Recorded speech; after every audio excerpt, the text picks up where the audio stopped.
بزرگ فرماتے ہیں میں نے دعا مانگنے کا طریقہ اپنی بیوی سے سیکھا۔ حضرت وہ کس طرح؟ فرمانے لگے میری بیوی نے نا مجھے کوئی کام بتایا، کچھ پیسوں کی ضرورت کے لیے کہا، تو میں نے اسے کہا کہ بھئی ابھی میرے پاس نہیں ہے، کچھ دنوں میں آتے ہیں تو میں دے دوں گا۔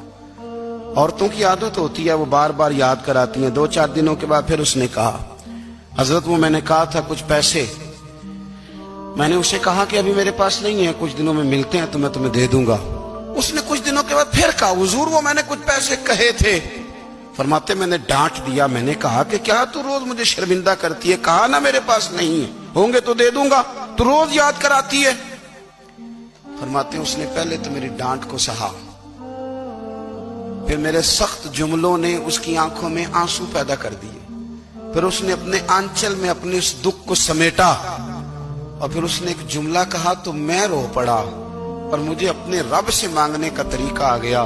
مجھے کہنے لگی حضرت جی آپ نے ڈانٹ دیا، میں نے سہ لیا، پر آپ ہی میرے شوہر ہیں، بتائیں نا آپ سے نہ کہوں تو میں کس سے جا کے کہوں۔ فرماتے ہیں میں رو پڑا، اور میں کھل کے رویا، اور میں تڑپ کے رویا، اور پھر میری سسکیاں بند گئیں۔ تو مجھے کہنے لگی آپ کو کیا ہوا؟ میں نے کہا مجھے بھی دعا مانگنی آ گئی ہے۔ جب میں اسے کہوں گا نا اللہ تو ہی میرا رب ہے، میں تجھ سے نہ کہوں تو میں کس سے جا کے کہوں؟ میں کیوں کسی بندے سے سوال کروں؟ میں کیوں کسی دنیا دار سے کہوں؟ میں تیرے بندوں کا، نیک بندوں کا وسیلہ لے کے، تیرے محبوب کی غلامی لے کے تیری بارگاہ میں آیا، تجھ سے نہ مانگوں تو کس سے مانگوں؟ سمجھ آ گئی ہے؟